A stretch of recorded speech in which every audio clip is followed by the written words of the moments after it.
सुबह के 5 बजे का समय था। सूरज की पहली किरणें अभी धरती पर पहुंच भी नहीं पाई थीं। शहर की भीड़ भाड़ और तेज आवाजों से दूर एक छोटे से कमरे में आरव की नींद खुली। वह अपनी जिंदगी में बार बार असफलताओं से टूट चुका था। न नौकरी ठीक से चल रही थी, न ही कोई लक्ष्य साफ दिखाई देता था। लेकिन उस दिन उसने तय किया कि अगर जीवन बदलना है तो शुरुआत सुबह से ही करनी होगी। वह उठकर सबसे पहले अपनी डायरी खोली। उस पर बड़े अक्षरों में लिखा था, सफल लोग अपनी सुबह खुद बनाते हैं। उसने पढ़ा था कि दुनिया के लगभग हर सफल व्यक्ति के पास अपनी सुबह की एक रूटीन होती है, एक ऐसी शुरुआत जो पूरे दिन की दिशा बदल देती है। उसने भी वही अपनाने का निश्चय किया।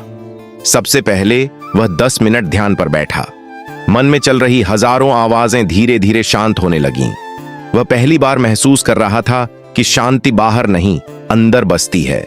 ध्यान खत्म हुआ तो उसने महसूस किया, आज का दिन मेरा है। इसके बाद उसने किताबों की ओर हाथ बढ़ाया। उसने 15 मिनट एक ऐसी बुक पढ़ी जिसने उसे याद दिलाया कि ज्ञान किसी भी इंसान को अंदर से मजबूत बना देता है। पन्नों पर लिखी बातें मानो उसे नई ऊर्जा दे रही थीं। फिर वह तैयार होकर बाहर निकला। सुबह की हल्की हवा में उसने तेज कदमों से चलना शुरू किया। चलते चलते उसने अपने दिमाग में दिन के लक्ष्य तय किए।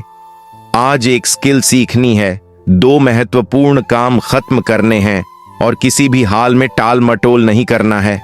वापस आकर उसने एक साफ सुथरी टू डू लिस्ट बनाई और अपने छोटे छोटे कामों को प्राथमिकता से लिख लिया। यह वही आदत थी जिसे सफल लोग अपनी जीत का राज मानते हैं, स्पष्ट लक्ष्य और स्पष्ट योजना। दिन के अंदर वही हुआ। जो काम महीनों से टल रहे थे वे पूरे हो गए। जो चीजें मुश्किल लगती थीं वे आसान बन गईं। और सबसे बड़ी बात, आरव को पहली बार लगा कि वह अपनी जिंदगी पर नियंत्रण पा रहा है। शाम होते होते उसने मुस्कुराते हुए सोचा, सफल लोग सुबह क्या करते हैं? जवाब साफ था, वे सुबह को अपनी जीत की शुरुआत बनाते हैं। और उस दिन से आरव भी हर सुबह खुद को जीतने लगा, क्योंकि सुबह बदलो तो जिंदगी खुद बदल जाएगी।